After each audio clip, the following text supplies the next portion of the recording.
insulator, glass, ceramics, plastics, that'll do. Oh, a vacuum, of course. A vacuum is a very effective insulator, and that's used in some high quality variable capacitors, are sealed in glass, and you can see the plates meshing inside, often in a bellow configuration, and they've pumped all the air out, and they won't arc over with high voltages across them. So that's conductors and insulators. Next thing, semiconductors, something halfway between.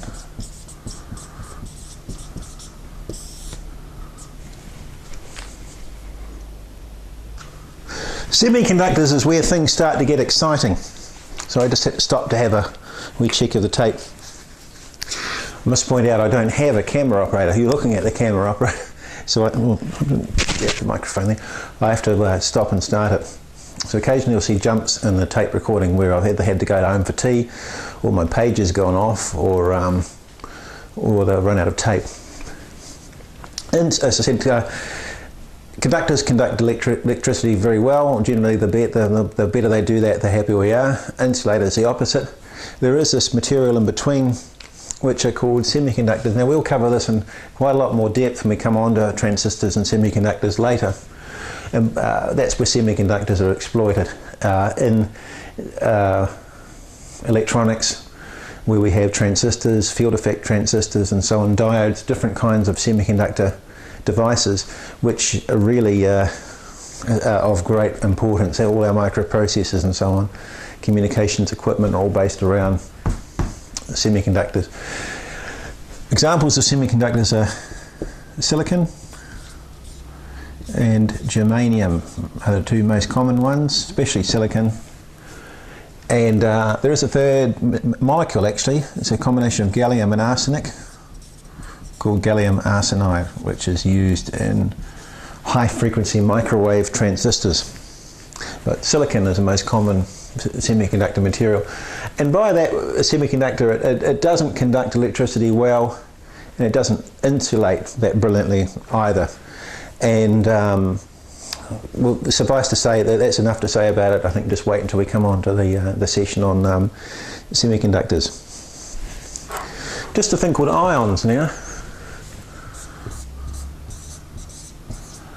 We said earlier that when you've got your average typical atom, you have X number of protons in the nucleus and an equal number of electrons whizzing around the outside. We won't draw them in.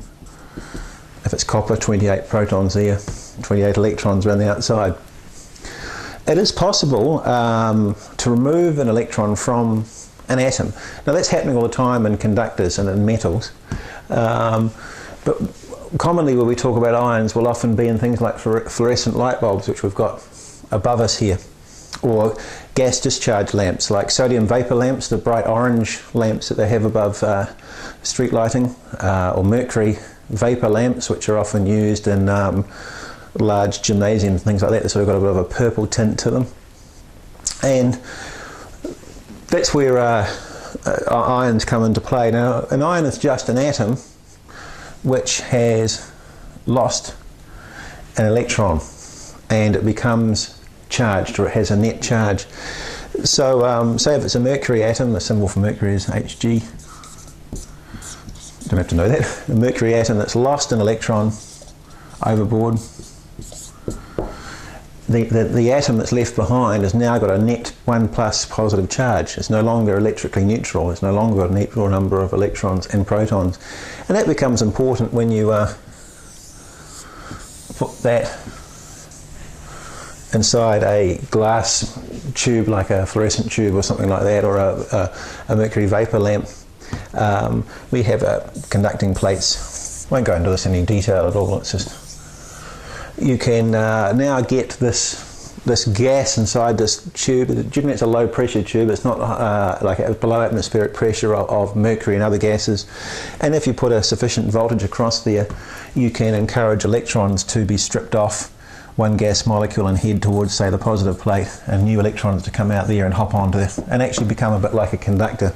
And in the process, an important thing happens. These electrons get excited and get energy, and as they're jumping on and off the atom, they release light and photons of light, packets of light, if you like. And so that's an everyday world. It's just mentioned in the syllabus, so I thought I'd really mention that. But an ion is an atom that's gained a charge by losing an electron.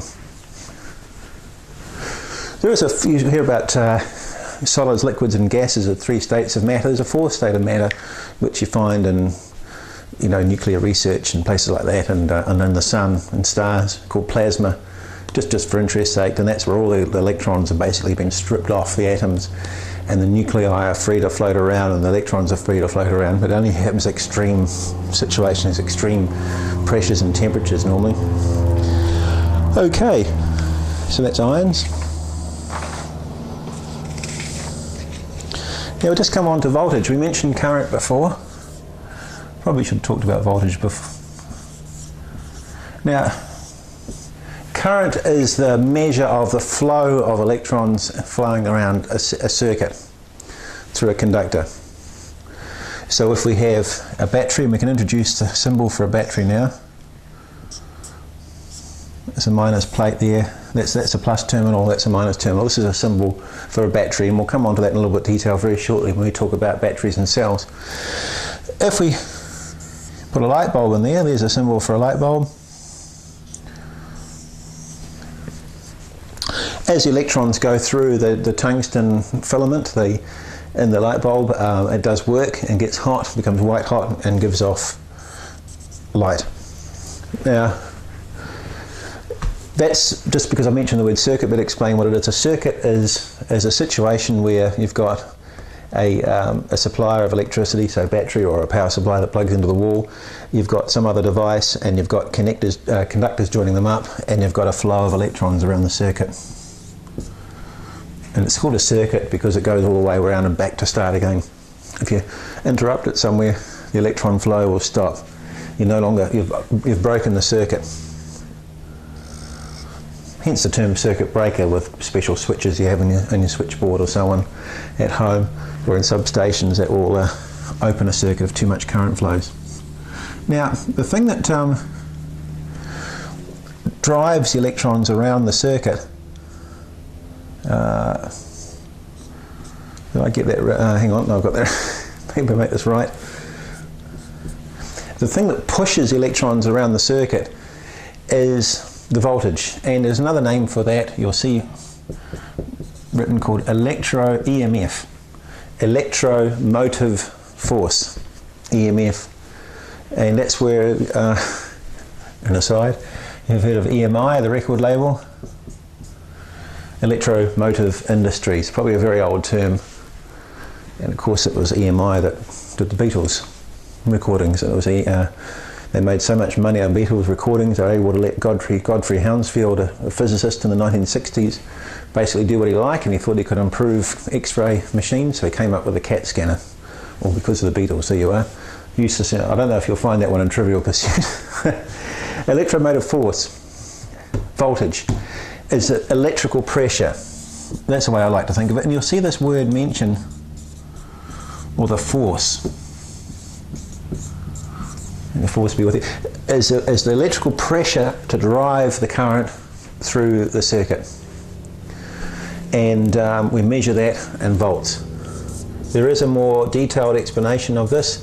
If you're doing physics at school, it's sort of 6th form level, but we don't need to go into that at all here. But suffice to say that the current flows as a result of the electrical pressure.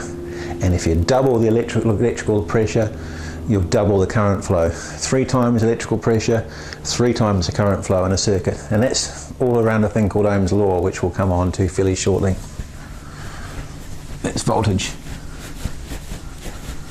And we meet different levels of voltage, electrical pressures in different places.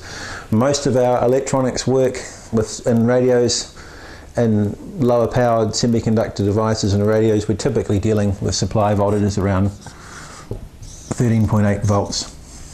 Why 13.8? That's the voltage of a fully charged car battery. So it just becomes an industry standard because a lot of equipment's designed to run off car batteries.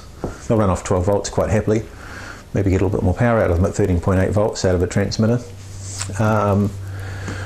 Higher powered transmitters that use semiconductors in the output stages might run off 24 or 48 volts. The electrical supply that comes out of a wall outlet is 230 volts. We'll talk about that in alternating current. The voltage that you might have supplying a high powered amplifier, if you want to run 1 or 2 kilowatts of power on the high frequency bands and your amplifier uses valves, there could be anything, you know, from 2,000 to maybe 4,000 volts applied to those valves to make them operate. Considerably different. This one, you won't feel no tingle, no nothing. This one, you could end up a smoking ruin on the other side of your room dead. So want to be careful with those higher voltages. Now I can come on to quite an important part of radio, quite important for us radio amateurs too, to make our radios and equipment like that go in a portable situation, and that's cells and batteries. So here we go, my Yaesu VX7 handheld radio here. It's powered by a battery pack that clicks into the back. Likewise, this ICOM set. Take the pack off. Battery pack.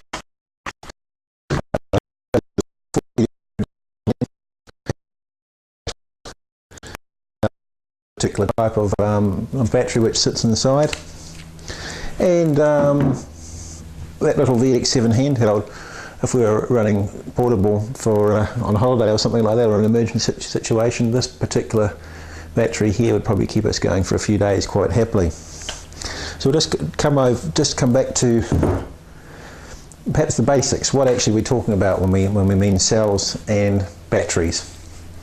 Well, a battery is kind of a plural of something. You know, when we talk about gun batteries, you've got a number of guns lined up, howitzers, whatever you want to call them. Similar with batteries, when we talk about electricity. A battery is a bunch of cells. So the basic unit that batteries are made up of is the cell. And we talk about dry cells.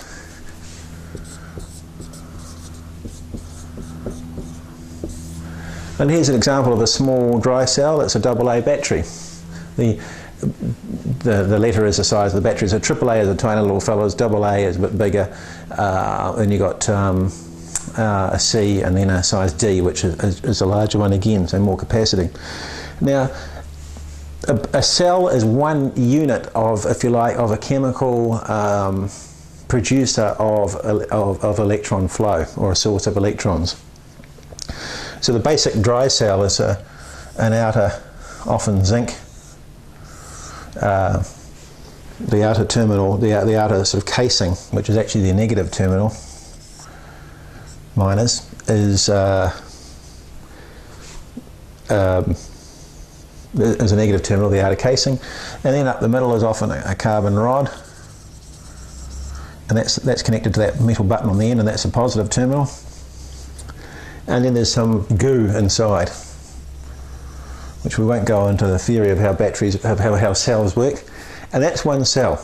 Now, depending upon what kind of cell it is the voltage it will produce, and that's determined by the chemistry that goes on inside the cell there.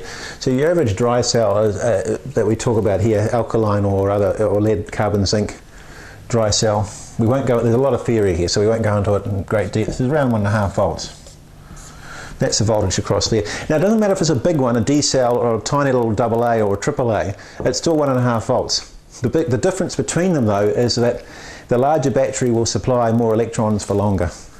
There's only a finite number of electrons you can supply around in the circuit, you know, current current and time. So the amount of current you can supply in a given amount of time.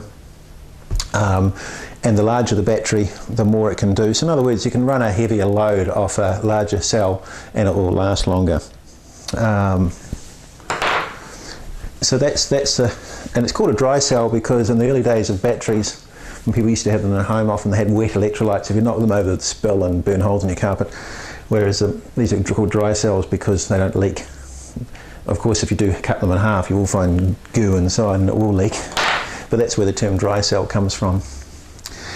Now, it's probably a good point at this time to just talk about primary and secondary cells. Now, the key difference here is that a primary cell is the average dry cell battery, like that, which you use and then you biff out.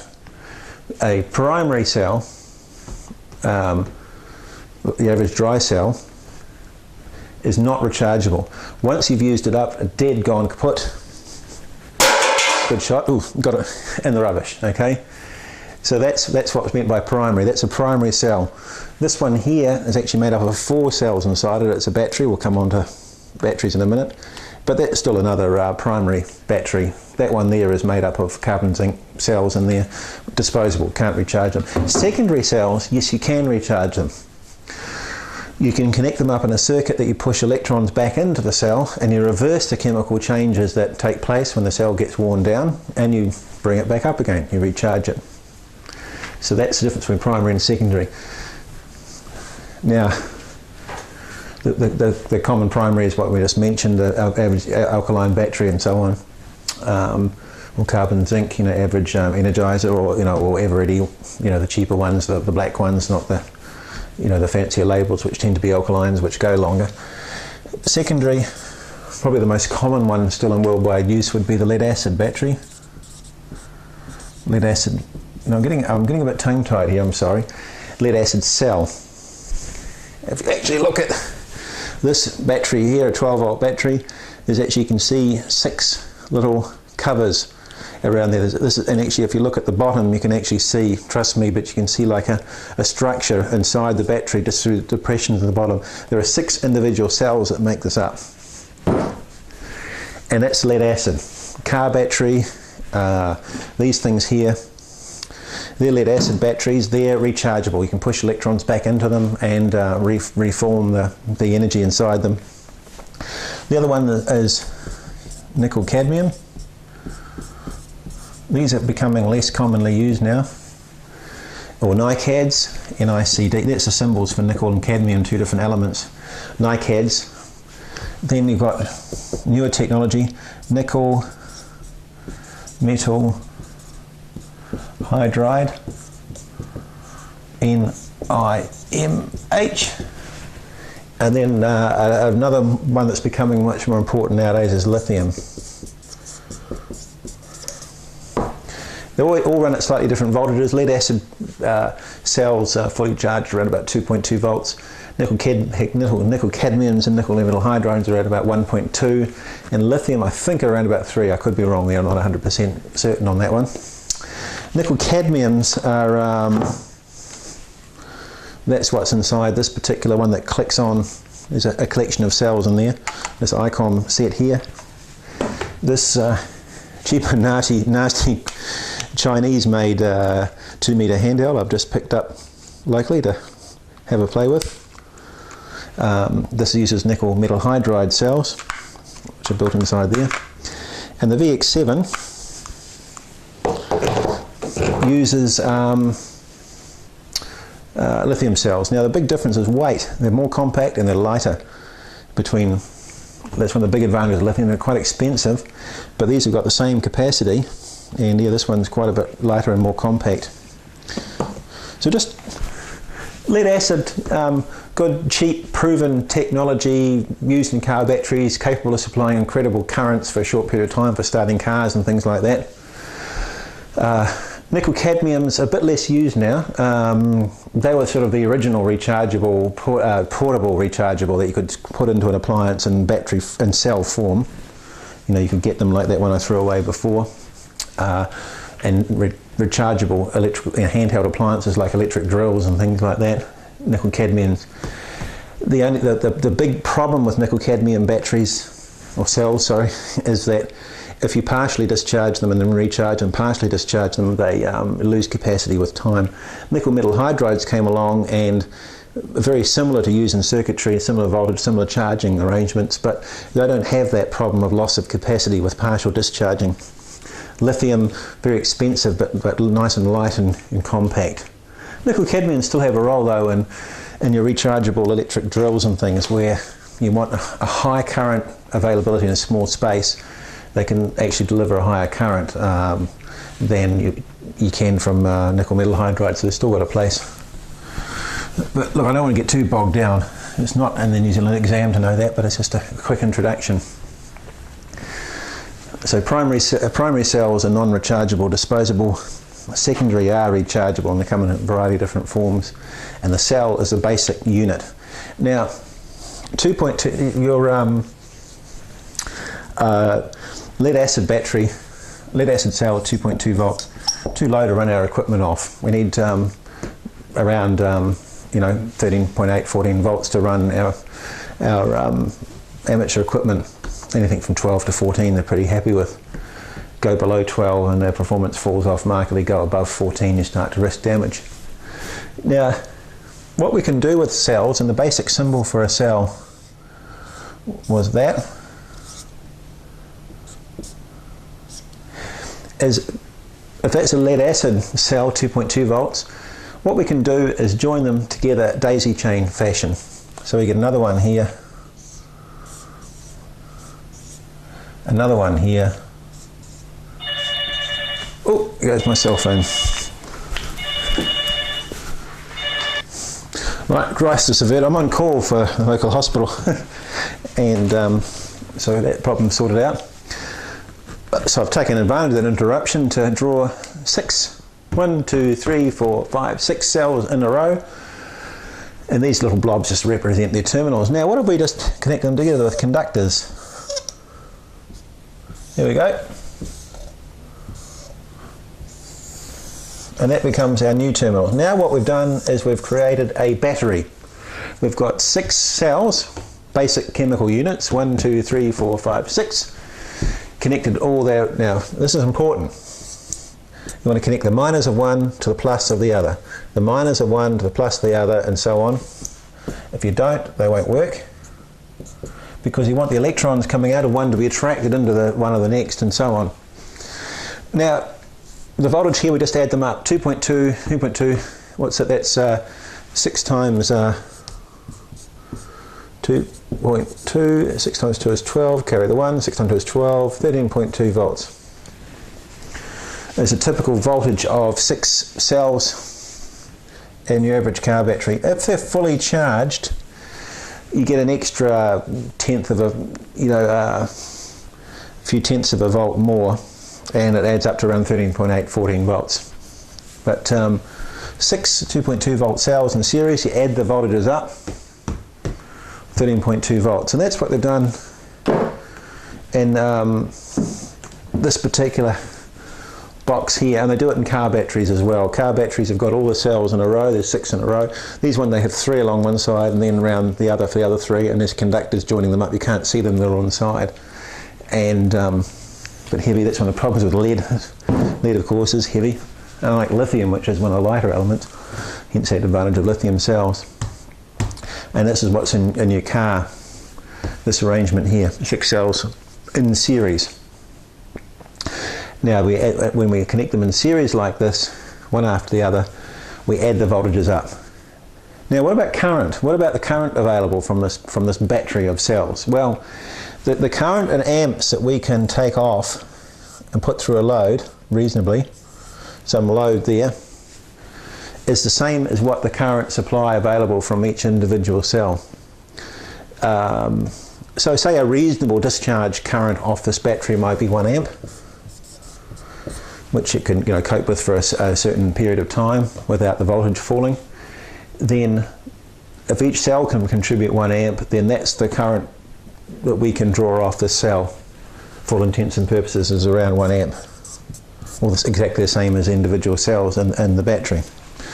So when we connect cells in series, the voltages add up, but the current available is the same as what current is available from the individual cell and the battery. So we commonly, very, very commonly connect cells in series to get a higher working voltage, and that's done in all these examples I showed you. This one here's got 4 carbon zinc in there, 4, and carbon zincs for 1.5, that gives 6 volts. These two here have got 6 in each. They're 12 volts, 12 volt, 12, 13 volt, as you saw, approximately batteries. These use 6 lead acid. All these NiCads and nickel metal hydride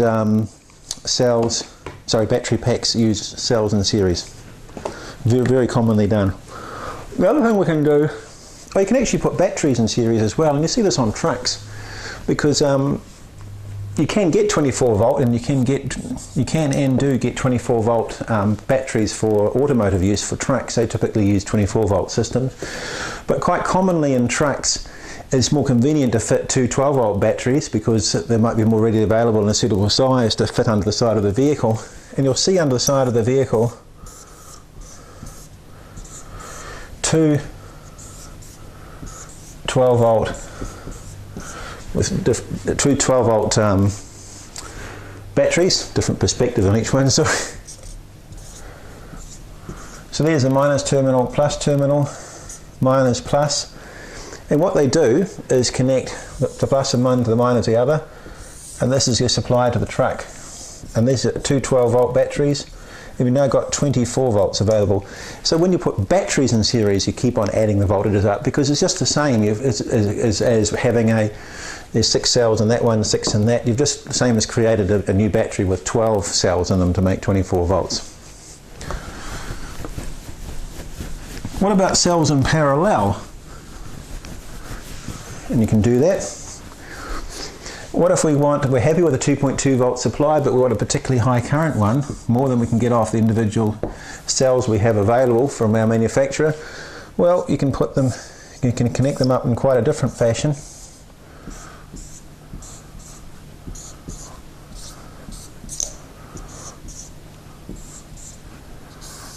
Do this.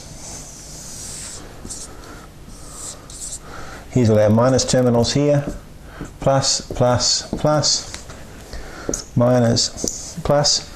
When we connect cells in parallel, or connect all the minuses up and all the plus positive connections together, we now still have the same voltage, but we can now supply into a circuit 3 times the current that we could do before. So a higher current is available.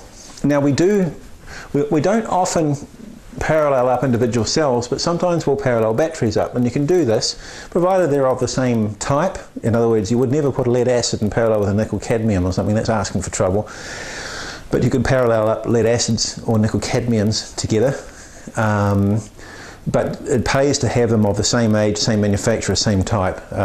It's not essential, but we won't go into this. It's a bit controversial, but you'll get better battery life if they're a similar capacity and size and everything like that. Say we've got a couple of 12 volt car batteries available, but we want to be able to run an emergency station for as many hours as possible. And what you can do is you can connect the batteries in parallel, plus, minus, connect the plus terminals together, minus terminals together, and now the 2 batteries are actually in parallel. So it's still 12 volts if these are 12 volt batteries, but we've now got twice the current supply available as we had before. Or looking at it another way, for a given load, our combination of batteries will supply our radio equipment for twice as long before the voltage falls to a point at which our radio equipment ceases to operate correctly. And this is quite commonly done, connecting batteries in parallel with those precautions I just mentioned before. You never connect them in parallel. If you connect plus to minus, minus to plus, you'll just get an extremely high current flying through the very low resistance wires, and you'll just get smoke. And you want to be careful especially with large lead acid cells, when they often need a crescent spanner to connect the terminals on, and you want to be very careful with what you do, that you don't short them out, because or if you're wearing a ring, take it off, because if your ring ends up in the circuit, in a short circuit between the terminals, you can get thousands of amps flying for a short period of time. You get incredible heat produced and nasty burns and mess and things going bang and so on. Right, sorry about that interruption, that was the tape running out. Just to finish off, something about cells which isn't in the examination, but I think is useful for you to know, and that is capacity.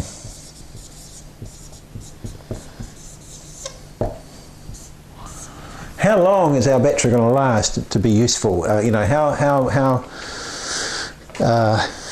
much life we're going to get out of it in a given application, and this is particularly important in rechargeable batteries, because the capacity also tells us how we should perhaps charge the thing up as well. And I'll lift this one up because this one's a bit lighter. If we look at the side of this thing here, it's got here 12 volt, 12V, 2.9 AH. That's pretty easy. 12 volts, that's the electrical pressure or electromagnetic force, or the oomph that it can push electrons through a circuit. The 2.9 AH is the capacity of the battery in ampere hours. That's what AH means. Ampere, because of course, yeah, amps I mentioned earlier is really short for, comes from, is amperes is the actual proper name. Amps is an abbreviation, shortening, and Ampere was one of the great scientists of the 18th century who came up with the idea of current flow, or measure, you know, who studied current flow, and the unit's been named after him. Ampere hours is, like, if you like, it's a product. It's a multiplication of the current supply available by the amount of time it can do it. So that one's got that small fella there's got a capacity of 2.9, let's say 3 ampere hours. This one here is 20. So one was 3 and the other one is